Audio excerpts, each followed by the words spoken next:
स्वागत है हमारे YouTube चैनल दिनेश कुमार पर। आज का क्लास लेकर फिर से आपके सामने हाजिर हूँ। आज का class chapter number 3 exercise number 3.2 है, जिसका क्वेश्चन नंबर 4 है। इस क्वेश्चन में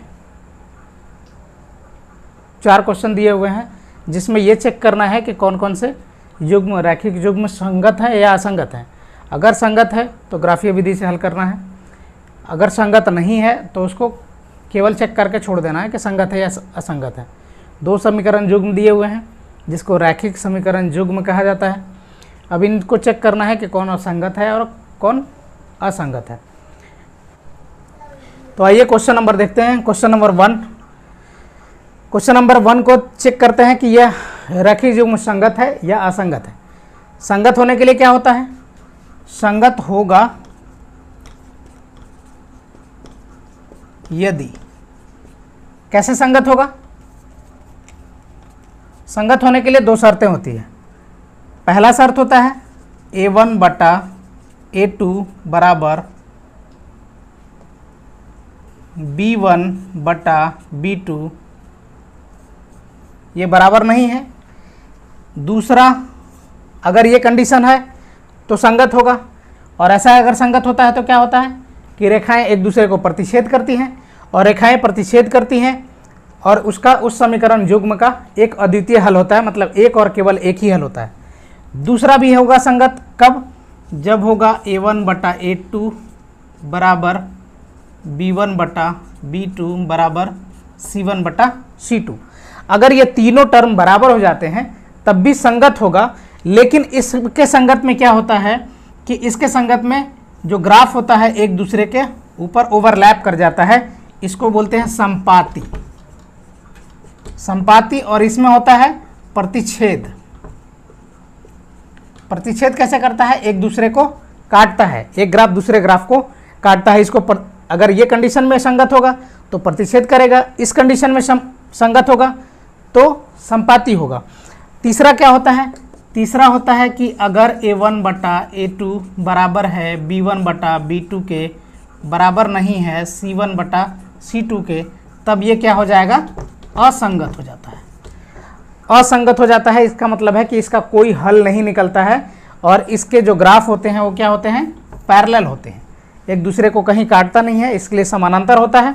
और समानांतर है इसका मतलब कि कोई जो दोनों ग्राफ खींचे जाते हैं, दोनों ग्राफ एक दूसरे से कहीं नहीं मिलते, इसलिए उस समीकरण का कोई हल नहीं निकल के आता है।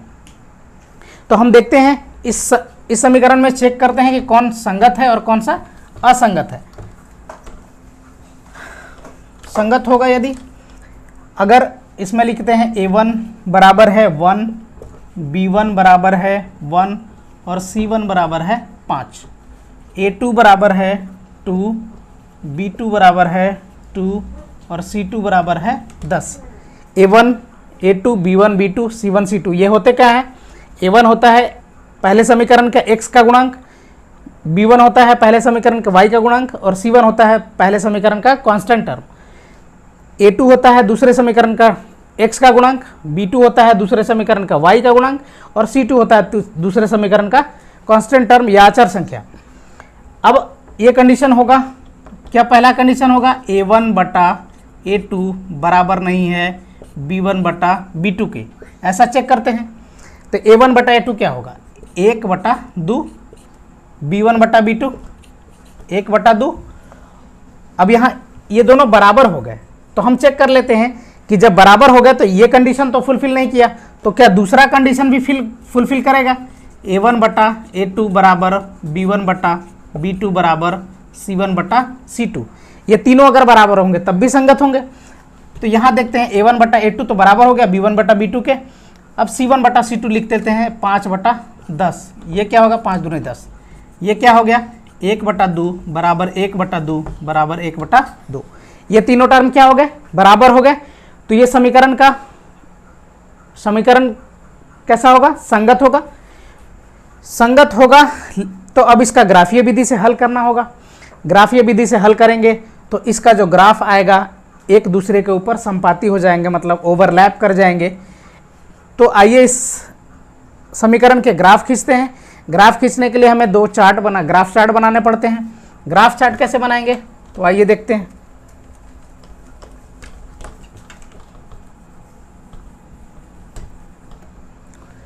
अब यहां से लिखते हैं समीकरण 1 से x प्लस वाई बराबर 5। ये समीकरण 1 है। अब यहां से हम यहां से इस y को इस तरफ ले जाते हैं तो क्या होगा 5 माइनस वाई, एक्स बराबर 5 माइनस वाई। इस समीकरण को हमने मान लिया 3। अब इस समीकरण 3 के लिए हम जो ग्राफ चार्ट खींचेंगे ये कुछ ग्राफ चार्ट ऐसा होगा।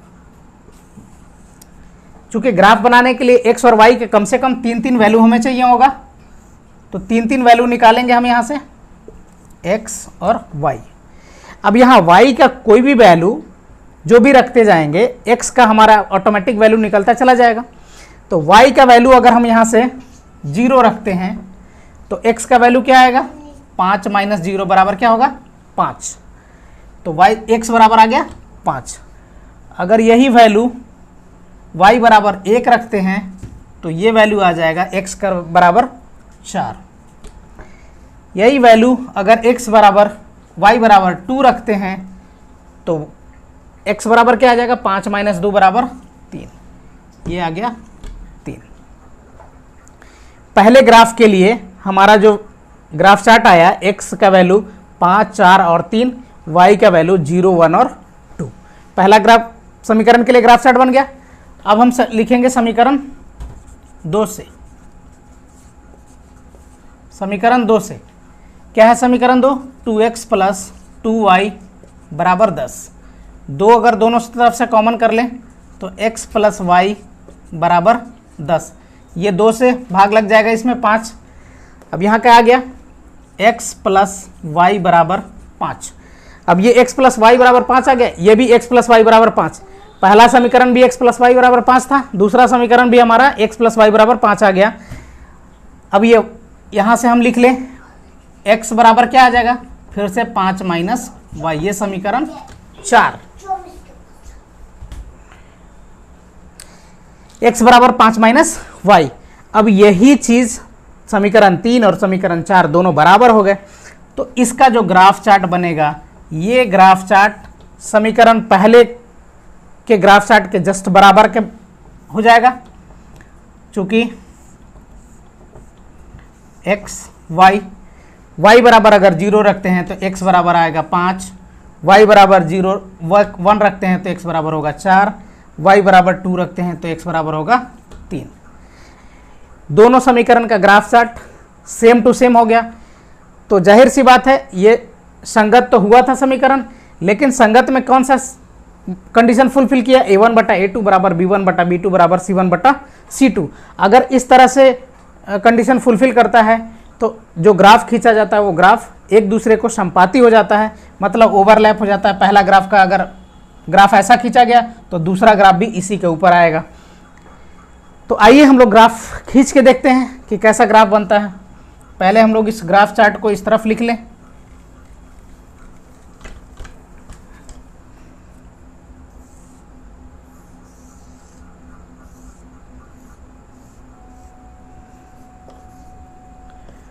पाँच 4 3 0 1 2।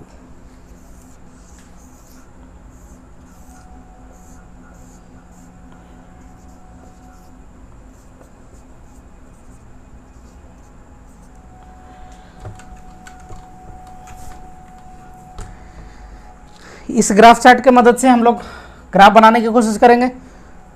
एक्स एक्सिस और वाई एक्सिस दो एक्सिस खींचेंगे। चूंकि हमें सारे वैल्यू पॉजिटिव में हैं और पॉजिटिव में x का वैल्यू 5 तक है, y में पॉजिटिव वैल्यू x y का 2 तक है, तो हम लोग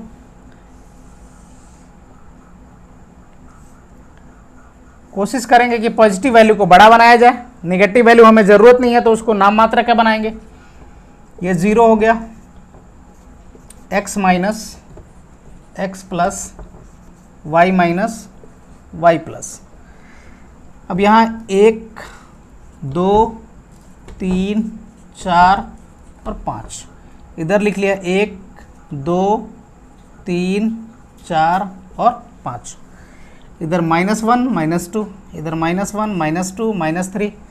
बराबर बराबर भी लिख सकते हैं, इधर हमें कोई वैल्यू की ज़रूरत है नहीं, इसलिए हमने इसको कम ही लिखा है।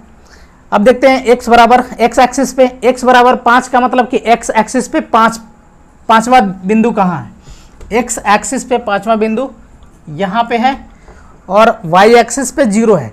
चूंकि x एक्सिस भी 0 यहीं आता है, y एक्सिस भी 0 यहीं आता है, तो अगर x एक्सिस पे 5 और y एक्सिस पे 0 कहता है तो हम केवल एक्सिस पे ही 5 की तरफ बढ़ जाते हैं और यही हमारा पहला बिंदु आ जाता है। दूसरा है x एक्सिस पे 4, y एक्सिस पे 1, x एक्सिस पे 4, y एक्सिस पे 1, तो ये लगभग इस जगह का पॉइंट आ जाएगा। तीसरा है x एक्सिस पे 3 और y एक्सिस पे 2, x एक्सिस पे 3 और y एक्सिस पे 2, ये आ गया 5 0, ये आ गया 4 1 और ये आ गया 3 2। चूंकि x एक्सिस के वैल्यू को पहले लिखते हैं, पॉइंट को पहले लिखते हैं, y एक्सिस के पॉइंट को बाद में लिखते हैं, इसलिए 5 0 4 1 और 3 2 लिखा गया। अब इनको हम इस ग्राफ को मिलाएंगे, ये हमारा ग्राफ हो गया। इस ग्राफ पे हम समीकरण लिख देंगे। क्या है समीकरण? x प्लस वाई बराबर 5, यही समीकरण है। अब हम देख रहे हैं कि दूसरा समीकरण का भी ग्राफ चार्ट जो है सेम टू सेम पहले समीकरण के बराबर है, तो जब ग्राफ खींचेंगे तो हमारा यही पॉइंट आएगा 5 0 4 1 और 3 2। तो दूसरे ग्राफ चार्ट से भी हम जो ग्राफ खींचेंगे वह भी ग्राफ इसी पे आएगा। यही है कि एक दूसरे के ऊपर ग्राफ ही खींचा जाना संपाती कहलाता है। इस तरह के ग्राफ को संपाती कहा जाता है और इसीलिए इसमें क्या है कि अनेकों हल होता है। x बराबर अगर कहा जाए कि इसका हल निकालेंगे तो x बराबर क्या आएगा? 5 4 3 और y बराबर 0 1 2। अगर ये वैल्यू हम 3 से ज़्यादा भी बढ़ाते तो जितनी वैल्यू बढ़ाएंगे उतना x का वैल्यू और y का वैल्यू आता चला जाएगा, क्योंकि ये संपाती रेखा है और इस तरह के समीकरण युग्म का अनेक रूप से, अपरिमित रूप से अनेक हल होते हैं। इसलिए x के वैल्यू 1 से ज़्यादा है और y के वैल्यू भी 1 से ज़्यादा है। तो इस तरह से पहला क्वेश्चन हमारा कंप्लीट हुआ। आइए चेक करते हैं क्वेश्चन नंबर 2 को। क्वेश्चन नंबर 2 क्या है?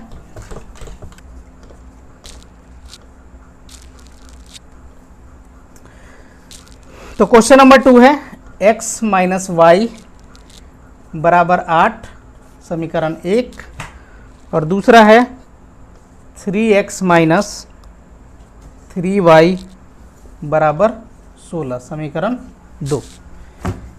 ये समीकरण पहला x माइनस वाई बराबर 8 और दूसरा 3x माइनस 3y बराबर 16। अब इसमें चेक करते हैं कि संगत है या असंगत है। संगत असंगत चेक करने के लिए क्या करेंगे? सबसे पहले a1 बराबर 1, b1 बराबर -1 और c1 बराबर 8, a2 बराबर 3, b2 बराबर -3 और c2 बराबर 16 है। a1 b1 c1 a2 b2 c2 x और y का कांस्टेंट, x और y के गुणांक और कांस्टेंट टर्म। अब चेक करते हैं कि संगत है कि नहीं है। संगत कब होगा? संगत होगा यदि, तो इस समीकरण को चेक करते हैं कि संगत होगा कि नहीं। संगत कैसे होगा? संगत होगा यदि a1 बटा a2 बराबर नहीं है b1 बटा b2 के, या दूसरा कंडीशन होगा कि a1 बटा a2 बराबर b1 बटा b2 बराबर c1 बटा c2। चेक करते हैं पहला कंडीशन कि ये फुलफिल कर रहा है कि नहीं। a1 बटा a2, a1 है 1, a2 है 3 बराबर b1 बटा b2, b1 है -1 बटा में -3, ये कट जाएगा, माइनस माइनस प्लस हो जाएगा। ये क्या आया? 1 बटा 3 बराबर 1 बटा 3। ये दोनों बराबर आ गया, ये दोनों बराबर आ गया। इसका मतलब है कि पहला कंडीशन फुलफिल नहीं किया, इसके हिसाब से अभी संगत नहीं है। लेकिन a1 बटा a2 बराबर b1 बटा b2 है, तो हम क्यों ना c1 बटा c2 भी चेक करते हैं। c1 बटा c2 भी चेक करेंगे तो क्या होगा? ये a1 बटा a2 बराबर हो गया b1 बटा c1 बटा c2 क्या है? 8 बटा 16, तो ये कटेगा तो 1 बटा 2 हो जाएगा। 1/2 बराबर 1/3 बराबर नहीं है 1/2। ये बराबर नहीं है 1/3, 1/3 बराबर तो हुआ, लेकिन 1/2 1/3 के बराबर नहीं है, तो ये बराबर नहीं हुआ। अब ये कंडीशन जब आ जाता है कि A1/A2 बराबर B1/B2 बराबर नहीं है C1/C2 के, ऐसा कंडीशन आ जाता है, तब रैखिक युग्म क्या हो जाता है, असंगत हो जाता है। तो हम यहाँ लिख देंगे कि चूंकि A1/A2 बराबर B1/B2 बराबर नहीं है C1/C2 के, अतः यह युग्म संगत नहीं है। संगत नहीं है, या इसका मतलब है कि असंगत है। सॉरी, यहाँ संगत और असंगत लिखा है, तो ये असंगत है। असंगत है इसका मतलब है कि असंगत नहीं है, वो भी लिखा जा सकता है, लेकिन संगत और असंगत टर्म दिया गया है, इसलिए हम असंगत लिखते हैं। ये असंगत है, और जो ग्राफीय विधि से उसी समीकरण का हल करना है जो संगत होता है, तो ये असंगत है, इसलिए हमको ग्राफीय विधि से हल करने की ज़रूरत नहीं है, क्योंकि इसका कोई हल निकल के नहीं आएगा। तो ये क्वेश्चन नंबर 2 कंप्लीट होता है। आइए क्वेश्चन नंबर 3 को देखते हैं। क्वेश्चन नंबर 3 है 2x plus y minus 6 is equal to 0। ये समीकरण फर्स्ट, और दूसरा समीकरण है 4x minus 2y minus 4 is equal to 0। ये समीकरण सेकंड हुआ। अब इसको भी चेक करेंगे कि संगत है कि असंगत है। संगत कब होगा, 2 कंडीशन है उसके। तो सबसे पहले हम लोग चेक करते हैं A1 बराबर 2, B1 बराबर 1 और C1 बराबर -6, A2 बराबर 4, B2 बराबर -2 और C2 बराबर -4। ये तो ये समीकरण युग्म संगत होगा कब,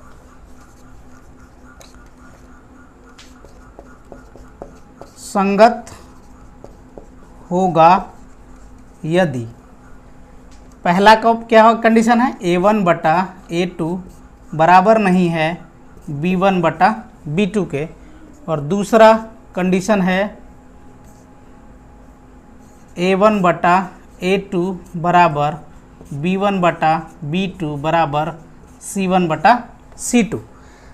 या तो ये कंडीशन या तो ये कंडीशन है, तब दोनों रैखिक युग्म संगत होंगे। तो पहला कंडीशन चेक करते हैं A1/A2, तो A1 है 2 और A2 है 4, 2/4 बराबर B1/B2, B1 है 1 और B2 है -2। साथ साथ हम C1/C2 को भी लिख लेते हैं कि क्या कंडीशन आता है C1/C2। C1 है -6 और C2 है -4। अब इसको देखते हैं क्या है, 2 से 2 कट गया, 2 दूना 4, 2 दूना 4, 2 तिया 6। ये क्या है, 1/2 बराबर -1/2 बराबर 3/2। ये माइनस और माइनस कैंसिल हो जाएगा। चूंकि ये कंडीशन फुलफिल कर गया, A1/A2 बराबर B1/B2 के नहीं है, चूंकि ये 1/2 प्लस में है, 1/2 माइनस में है, तो दोनों बराबर नहीं है। अगर दोनों बराबर नहीं है, इसका मतलब है कि ये दिया गया रैखिक युग्म संगत है।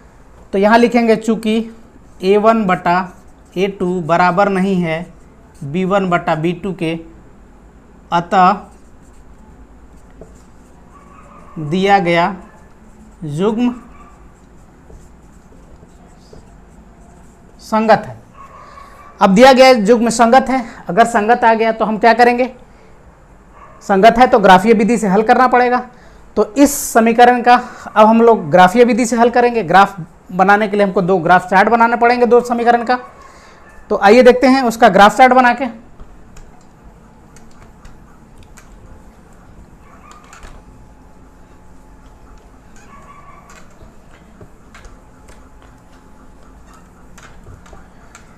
ग्राफ चार्ट बनाने के लिए अब समीकरण को सॉल्व करेंगे। लिखेंगे यहाँ समीकरण 1 से 2x प्लस वाई माइनस 6 बराबर 0। यहाँ से देखेंगे 2x प्लस वाई, इस 6 को इधर ले जाएंगे तो प्लस हो जाएगा। अब ये करेंगे 2x, y को भी इधर ले जाए तो बराबर हो जाएगा 6 माइनस वाई, ये प्लस था इधर जाकर माइनस हो गया। अब यहाँ से हम निकालेंगे x बराबर 6 माइनस वाई बटा में 2। ये समीकरण तीसरा मान लिया हमने। दूसरे के लिए, अब इस समीकरण तीसरे के लिए हम लोग यहीं पे ग्राफ चार्ट बना लेंगे।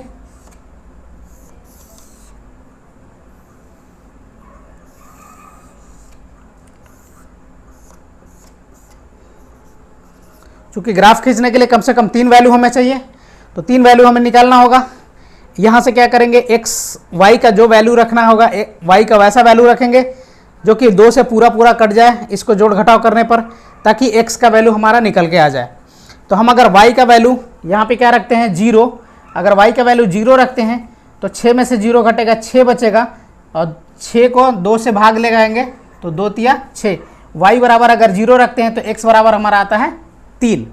अब ये पैटर्न बढ़ता है। अब दूसरा क्या करेंगे, y बराबर अगर 1 रखते हैं तो 6 में से 5 घटेगा, 6 में से 1 घटेगा 5 बचेगा, 5 को 2 से भाग लगाएंगे तो दशमलव में कटेगा, पूरा पूरा नहीं कटेगा। हम कोशिश करेंगे कि ये पूरा पूरा कट जाए। तो हम अगर ये y बराबर 2 रखते हैं, y बराबर 2 रख लिया तो 6 में से 2 घटेगा तो बचेगा कितना 4, और 4 में 2 से भाग लगाएंगे तो ये x बराबर आ गया हमारा 2।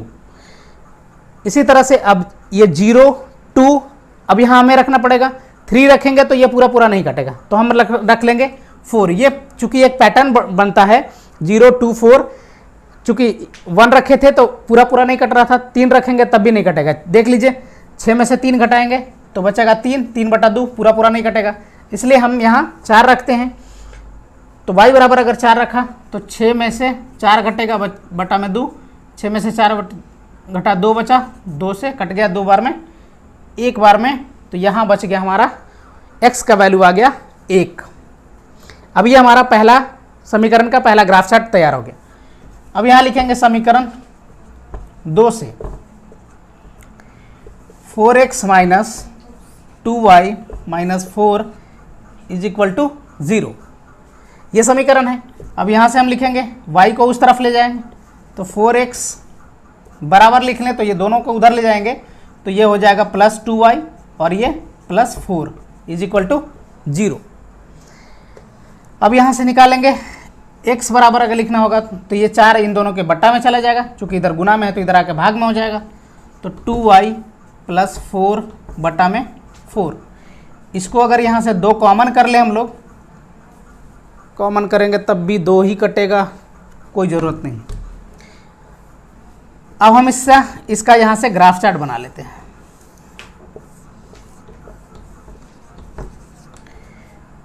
y का ऐसा वैल्यू रखेंगे जिसमें कि जोड़ घटाव करने पर 4 से पूरा पूरा पूर्णांक में कट जाए, तो x का वैल्यू भी हमारा पूर्णांक में मिलता चला जाएगा। तो y बराबर अगर हम लोग 0 रखते हैं तो क्या आएगा वैल्यू, 2 गुने 0 प्लस 4 बटा में 4, ये 0 हो गया, 4 बटा 4 1 आ जाएगा वैल्यू। y बराबर अगर 0 रखा तो x बराबर आया 1। इसी तरह से 1 रख के देखते हैं, तो y बराबर अगर 1 रखते हैं तो 2 गुने 1 प्लस 4 बटा में 4, 2 एकम 2 4, 6 बटा 4, ये पूरा पूरा नहीं कटेगा। तो y बराबर हम लोग 2 रख के देखते हैं, 2 गुने 2 प्लस 4 बटा में 4, 2 दूना 4 और 4 8 हो जाएगा, 8 बटा में 4 2। y बराबर 2 रखा तो x बराबर भी हमारा क्या आ गया 2 आ गया। अब ये 0 के बाद 1 रखा था, नहीं वैल्यू कटा पूरा पूरा, 0 के बाद 2 रखना पड़ा। अब 2 के बाद 3 रखेंगे तब भी पूरा पूरा नहीं कटेगा, ये 0 के बाद 2 के बाद हमें 4 रखना पड़ेगा, तो 4 रख लिया यहाँ। अब 4 रखेंगे तो क्या होगा देख लीजिए, 2 गुने 4 प्लस 4 बटा में 4, 4 दूनी 8 और 4 12 बटा में 4, 4 तिये 12, y बराबर 4 रखा तो x बराबर आ गया 3। ये हमारा x और y के 3 पॉइंट्स मिल गए, 3 वैल्यू मिल गए हमें। तो अब इस 3 वैल्यू से हम लोग क्या कर सकते हैं, ग्राफ बना सकते हैं। तो आइए इस ग्राफ चार्ट की मदद से ग्राफ बनाने की कोशिश करते हैं।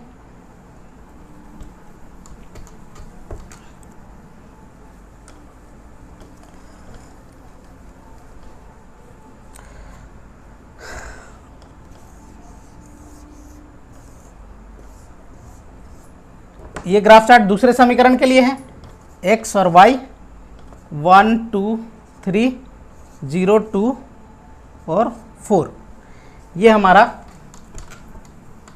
3 वैल्यू आ गया समीकरण। ये दूसरे समीकरण का है, ये पहले समीकरण का ग्राफ चार्ट है। अगर इसका ग्राफ चार्ट हम देखेंगे ग्राफ बनाने के लिए, तो y में 4 वैल्यू है पॉजिटिव में, x में मैक्सिमम 3 वैल्यू है और वो भी पॉजिटिव में, तो हम दोनों वैल्यू को पॉजिटिव में लेते हैं।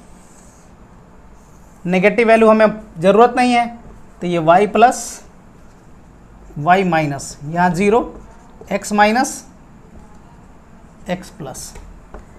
अब यहाँ से लिख लिया 1 2 3 4 5, इधर -1 -2, इधर -1 -2, इधर लिख लिया 1 2 3 4 एंड 5,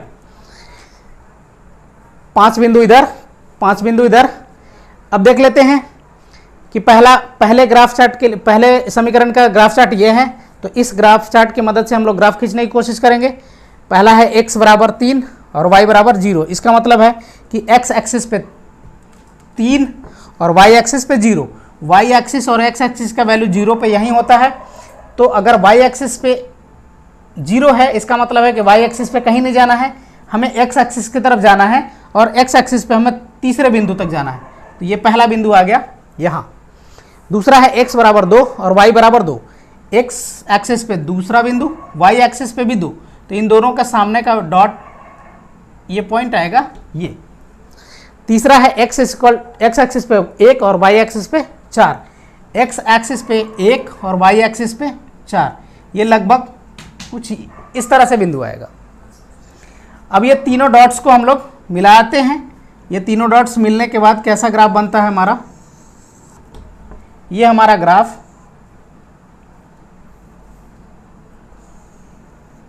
कुछ इस तरह बनेगा। ये पॉइंट हम लोग डिनोट करते हैं 3 और 0, 2 और 2, और यहाँ है हमारा 1 और 4। समीकरण हम लोग लिख देंगे, पहला समीकरण का ग्राफ था ये, तो समीकरण हमने लिख दिया 2x minus y plus y minus 6 is equal to 0। पहले समीकरण का ग्राफ खींच दिया। दूसरे समीकरण का ग्राफ चार्ट ये है कि x एक्सिस पे 1 और y एक्सिस पे 0, x एक्सिस पे 1, y एक्सिस पे 0 है, मतलब x एक्सिस की तरफ हमको चलना है। पहला पॉइंट हमारा आ गया ये। दूसरा है x एक्सिस पे 2, y एक्सिस पे 2, x एक्सिस पे 2 और y एक्सिस पे 2, ये पॉइंट हमारा लगभग यहाँ, जो कि पहले ग्राफ में भी मिला हुआ पॉइंट है 2 और 2, तो ये कॉमन पॉइंट है। तीसरा है हमारा x एक्सिस पे 3, y एक्सिस पे 4, x एक्सिस पे 3 और y एक्सिस पे 4, तो ये लगभग ये पॉइंट कुछ इस तरफ आएगा। अब यहाँ देखते हैं 3 पॉइंट्स हमें मिल गए यहाँ पे। इन तीनों डॉट्स को भी हम मिलाते हैं तो हमारा ग्राफ कुछ इस तरह से बनेगा। ये पॉइंट था हमारा 1 0, ये 2 और 2 है, और ये है 3 और 4। ये समीकरण हमारा कौन सा है, दूसरा समीकरण है 4x minus 2y minus 4 is equal to 0। पहले समीकरण का ग्राफ ये है, दूसरे समीकरण का ग्राफ ये है।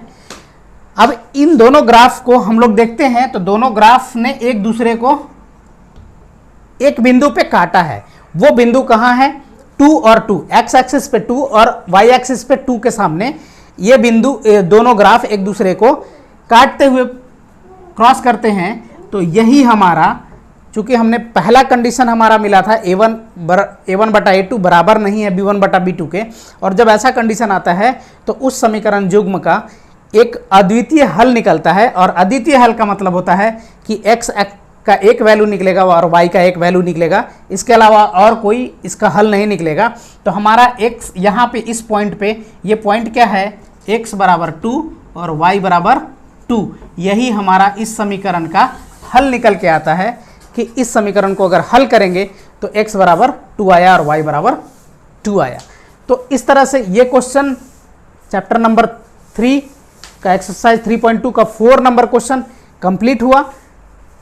4 का ये तीसरा क्वेश्चन था। चौथा क्वेश्चन भी इसी तरह से है, उसको भी ग्राफ बना लेना है। अगर चेक करके कि संगत है तो ग्राफ बनाएंगे, अगर संगत नहीं है तो ग्राफ नहीं बनाएंगे। तो आइए एक बार उसको चेक कर लेते हैं कि वो संगत है या नहीं है। क्वेश्चन नंबर 4 है। अब इसको चेक करते हैं कि ये संगत है या असंगत है। तो पहले हम लोग लिखते हैं a1 बराबर है 2, b1 बराबर है -2 और c1 बराबर है -2। a2 है 4, b2 है -4 और c2 है -5। आइए देखते हैं। संगत होगा यदि